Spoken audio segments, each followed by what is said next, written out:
বর্গমূল নির্ণয় করো এবং এই সংখ্যাটির বর্গমূল নির্ণয় করতে হবে। তোমাদেরকে বলে রাখি, পরীক্ষায় কিন্তু এই ধরনের প্রশ্ন আসে এবং যে কোনো প্রশ্ন আসুক এই টাইপের তোমরা করতে পারবে। কিভাবে করবে? তো এই যে প্রথম সংখ্যাটি রয়েছে, এই সংখ্যাটিকে আমাদেরকে বর্গমূল করতে হবে। কিভাবে বর্গমূল করতে হবে? তো প্রথমে তোমাদের যেটি করতে হবে, যেটা হচ্ছে ডান দিক থেকে জোড়া জোড়া নিতে হবে, জোড়া জোড়া দুটো দুটো করে। এবার দেখো, প্রথমে যেটি আমরা পেলাম সেটা হচ্ছে 19, তারপর হচ্ছে 44, তারপর হচ্ছে 81। নর্মালি আমরা ভাগ করলে কি করি, একটি করে সংখ্যা নামে, কিন্তু বর্গমূলের ক্ষেত্রে দুটি করে সংখ্যা নামবে, অর্থাৎ 19, তারপর 44 নামবে, তারপর 81 নামবে। এইভাবে করতে হবে। তো দেখো, এখানে যে সংখ্যাটি রয়েছে এটা হচ্ছে 19।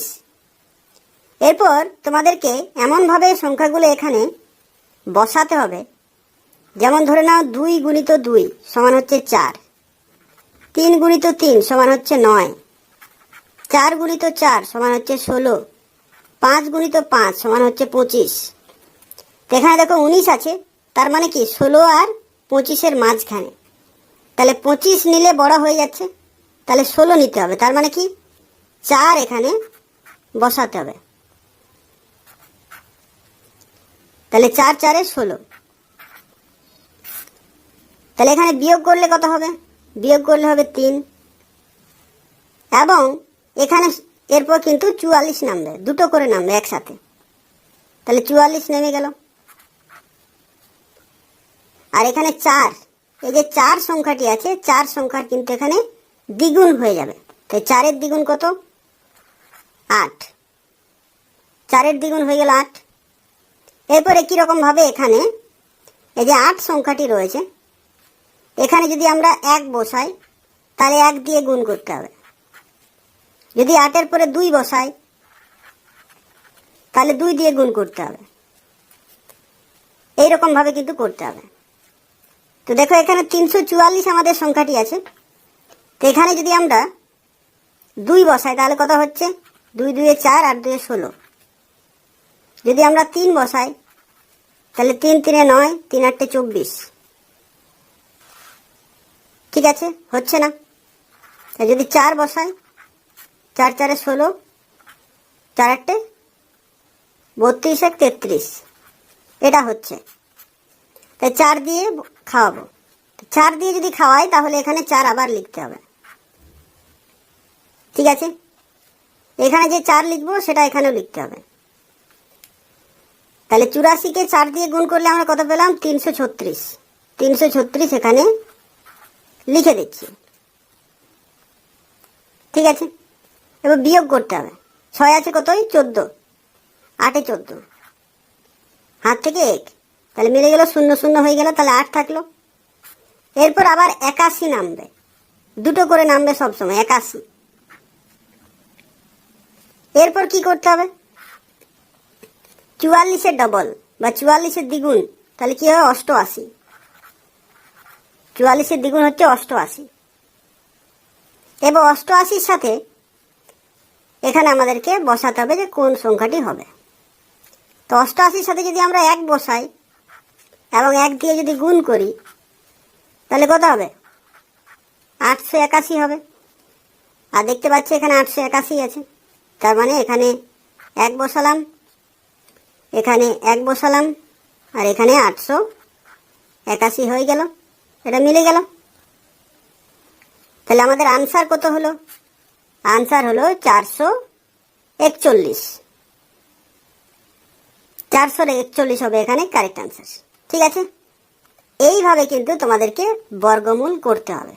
যত বড় সংখ্যায় থাক, যত বড় সংখ্যায় থাক, তোমরা কিন্তু এইভাবে করলে করতে পারবে। ঠিক আছে, এখানে তোমাদেরকে আরো একবার বলে দিচ্ছি যে কিভাবে করলাম। প্রথমে জোড়া জোড়া নিতে হবে, দুটো করে।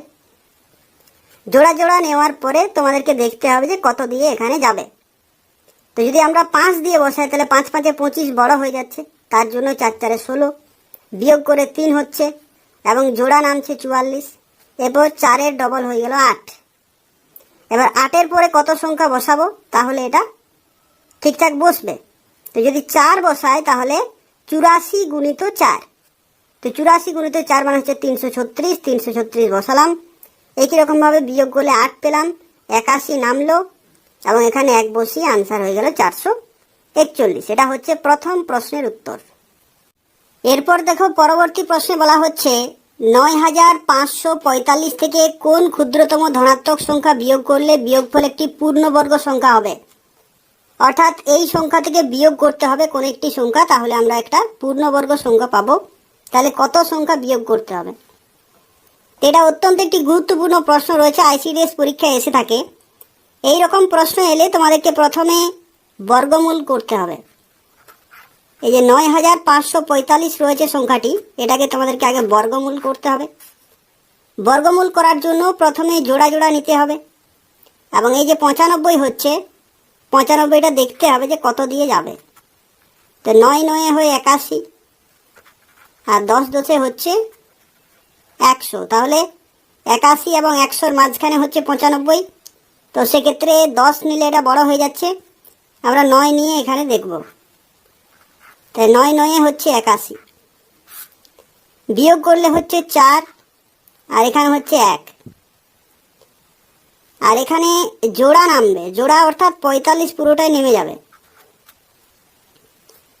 আর এখানে 9-এর যে দ্বিগুণ সেটা হচ্ছে 18, 18 এখানে বসে যাবে। এরপর দেখতে হবে যে এখানে কোন সংখ্যাটা দিলে আমরা এর কাছাকাছি পাবো। তো এই যে 18 আছে, 18-র সাথে যদি আমরা 7 গুণ করি, 7 দিয়ে যদি আমরা গুণ করি তাহলে 7 7 হয় 49, হাতে থাকে 4, 7 8 56 আর 4 60, 60 0 হাত থেকে 6, 7 একে 7 আর 6 13, তাহলে 1445-এর কাছাকাছি হচ্ছে। এরপর আমরা দেখে নিই যে 187-কে 188 দিয়ে যদি আমরা দেখি তাহলে কি হচ্ছে।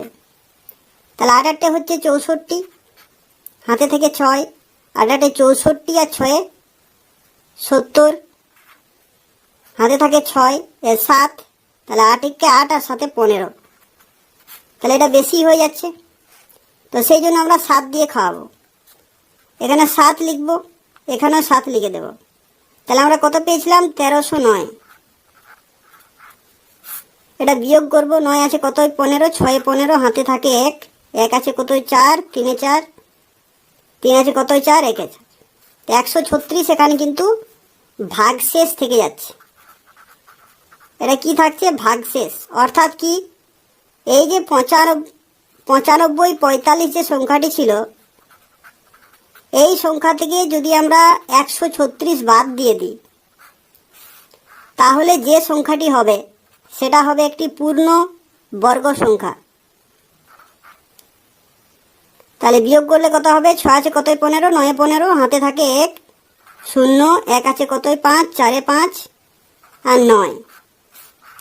এটা হচ্ছে একটা পূর্ণবর্গ সংখ্যা। তাহলে এখানে উত্তর কত হলো, অর্থাৎ কত বিয়োগ করতে হলো? তো বিয়োগ করতে হলে 136। 136 আমরা যদি এই সংখ্যা থেকে বিয়োগ করি তাহলে আমরা একটা পূর্ণবর্গ সংখ্যা পাচ্ছি। তো এখানে আনসার হয়ে গেল 136। আনসার হয়ে গেল এখানে 136। পরীক্ষায় কিন্তু এরকম আসে, তোমরা যদি আসে তাহলে এইভাবে কিন্তু করবে। দেখতে পাচ্ছ এখানে কি বলা ছিল যে 9545 থেকে কোন ক্ষুদ্রতম ধনাত্মক সংখ্যা এখানে আমরা বিয়োগ করলে সেই বিয়োগফল পূর্ণবর্গ সংখ্যা পাবো। তো কত বিয়োগ করতে হলো? 136 এখানে কিন্তু বিয়োগ করতে হলো। ঠিক আছে, এটা হচ্ছে একটা এই প্রশ্নের এটা কারেক্ট আনসার। এরপর দেখো পরবর্তী প্রশ্নে বলা হচ্ছে 5050-এর সঙ্গে কোন ক্ষুদ্রতম সংখ্যা যোগ করলে যোগফল পূর্ণবর্গ সংখ্যা হবে। অর্থাৎ এই সংখ্যার সাথে যোগ করতে হবে, তাহলে আমরা পূর্ণবর্গ সংখ্যা পাবো। আগের অঙ্কটিতে কি ছিল? আগের অঙ্কটিতে ছিল এর থেকে কত বিয়োগ করলে আমরা পূর্ণবর্গ পাবো, আর এই অঙ্কটিতে বলা রয়েছে এর সাথে কত যোগ করলে আমরা পূর্ণবর্গ সংখ্যা পাবো। তো একই রকমভাবে এখানেও কিন্তু বর্গমূল করতে হবে। এই সংখ্যাটিকে বর্গমূল করে কিন্তু করতে হবে। এখানে প্রথমে আমরা জোড়া জোড়া নিয়ে নেব এবং জোড়া জোড়া নিয়ে এখানে আমাদেরকে দেখতে হবে যে কত সংখ্যা দিয়ে যাবে। তো দেখতে পাচ্ছি এখানে কিন্তু 50 রয়েছে, তো সেক্ষেত্রে আমরা 7 7 49 আমরা নিতেই পারি। 7 7 49, এখানে বিয়োগ করলে কত হচ্ছে 1 এবং পুরো 50 এখানে নেমে যাবে এবং 7-এর এখানে দ্বিগুণ কত হচ্ছে 14 হয়ে যাচ্ছে। এরপর এখানে আমরা কিন্তু 1 বসাবো। 1 কেন বসাবো, তার কারণ হচ্ছে 150 আছে, তো 141 আমরা নিতেই পারি। তো এখানে 141 নিলাম এবং এখানে বিয়োগ করলে হয়ে যাচ্ছে 9, অর্থাৎ এখানে ভাগশেষ থাকছে 9। ভাগশেষ 9 অর্থাৎ কি, এই সংখ্যা থেকে যদি আমরা 9 বিয়োগ করি তাহলে আমরা পূর্ণবর্গ পাবো, কিন্তু প্রশ্নে সেটা বলা নেই। প্রশ্নে কি বলা রয়েছে যে এই সংখ্যা থেকে এই সংখ্যার সঙ্গে কত যোগ করলে পূর্ণবর্গ পাবো। তার মানে কি, তার মানে এটা ভাগশেষ থাকছে, মানে এটা কম, মানে পূর্ণবর্গ হয়ে 9 বেশি হয়ে যাচ্ছে। তো সেক্ষেত্রে আমরা কি করব, এটা যেহেতু 71 দিয়ে যাচ্ছে, তো সেক্ষেত্রে আমরা 1 ঘর বাড়িয়ে নেব, অর্থাৎ পরের ঘরটি দেখব। পরের ঘর অর্থাৎ 72 আমরা দেখব, 72। তো 72-এর যে গুণ করলে আমরা কত পাই সেটা আমরা আগে দেখে নেব। 72-এ গুণ করলে তাহলে 2 2 4, 7 2 14, 7 2 14, 7 7 49 আর 50, তাহলে কত হচ্ছে 8 1 5 হচ্ছে 5184 হচ্ছে। ঠিক আছে, এটা পেলাম 72 দিয়ে। আর আমাদের সংখ্যাটা কি ছিল 5050, আর এখানে পেলাম 5184। তার মানে আমরা কি বলতে পারি, কত যোগ করলে আমরা পূর্ণবর্গ পাবো। তো এই সংখ্যা থেকে যদি আমরা এই সংখ্যাটা বিয়োগ করি তাহলেই বুঝতে পারবো যে কত যোগ করতে হবে। তাহলে 5184 যে সংখ্যাটি রয়েছে এই সংখ্যা থেকে 5050 বিয়োগ করতে হবে, তাহলে আমরা কিন্তু আনসারটি পেয়ে যাব। তাহলে 134 হচ্ছে, আর এটাই হচ্ছে আনসার 134। পরীক্ষায় কিন্তু আসবে এই ধরনের টাইপ, তোমাদেরকে মনে রাখতে হবে, এইভাবেই কিন্তু করতে হবে। 134 হবে। ঠিক আছে, অর্থাৎ কিভাবে আমরা এই অঙ্কটা করলাম, প্রথমে আমরা বর্গমূল করলাম, বর্গমূল, এবং বর্গমূল করে দেখে নিলাম যে এখানে কম হচ্ছে না বেশি হচ্ছে। যেহেতু ভাগশেষ থাকছে, তার মানে কি, ভাগশেষ থাকছে মানে এখানে বেশি হয়ে যাচ্ছে 9। তো সেক্ষেত্রে দেখতে হবে যে পরের ঘরটিতে কত হচ্ছে। পরের ঘর অর্থাৎ 72-এ কত হচ্ছে, 72-এ গুণ করলে হয়ে যাচ্ছে আমাদের 5184। তো 5184 কত বড়, 134 বেশি হচ্ছে।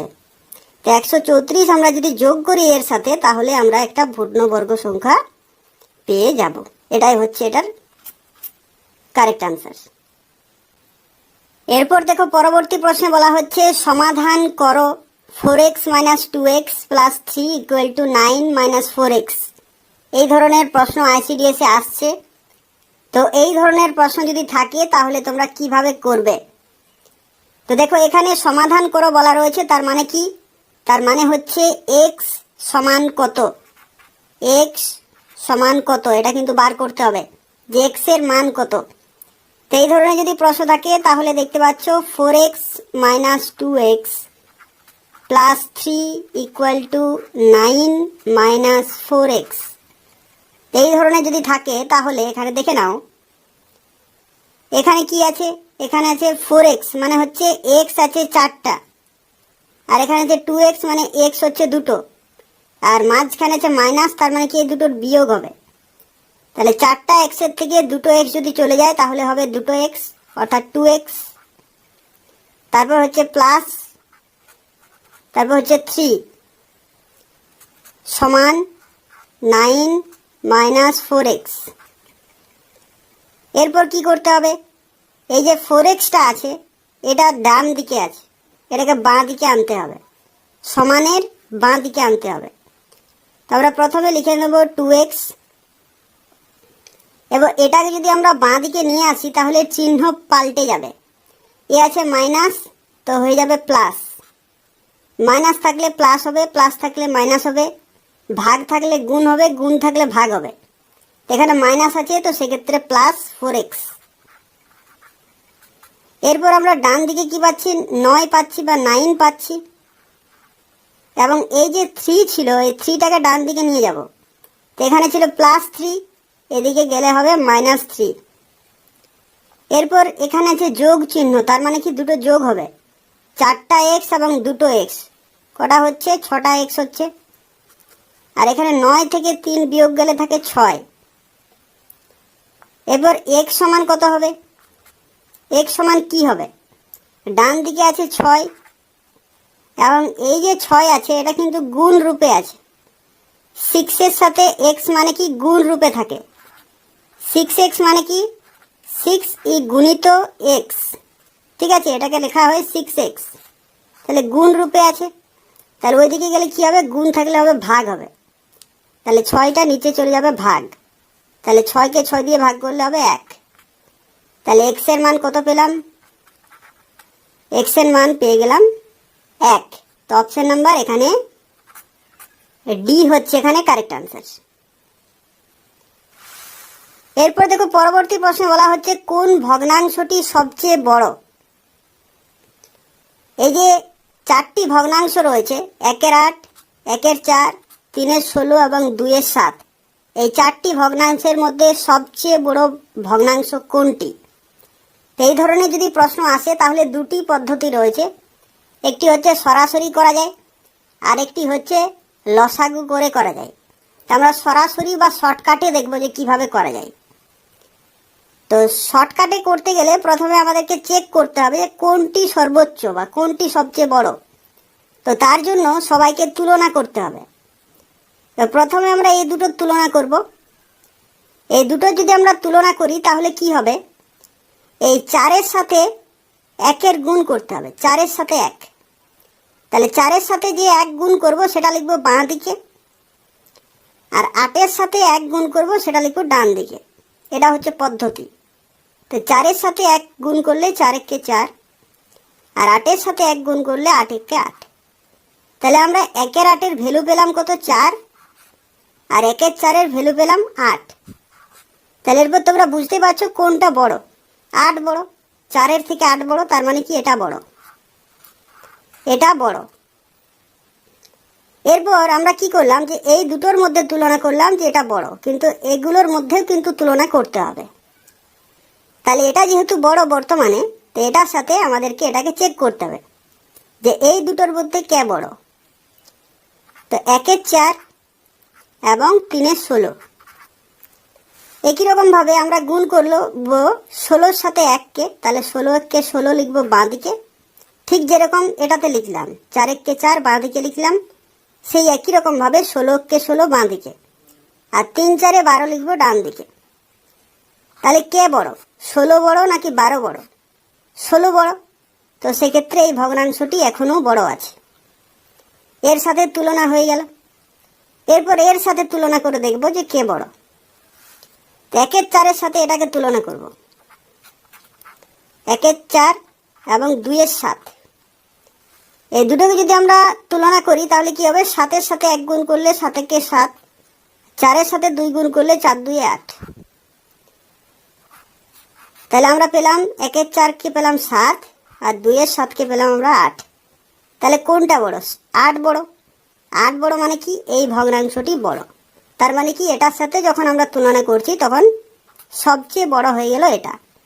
তার মানে এখানে সবচেয়ে বড় ভগ্নাংশ কোনটি, সবচেয়ে বড় ভগ্নাংশ হচ্ছে এটা, এটাই হচ্ছে আনসার। ঠিক আছে, 2-এর 7 যে ভগ্নাংশটি সেটাই হচ্ছে সবচেয়ে বড়।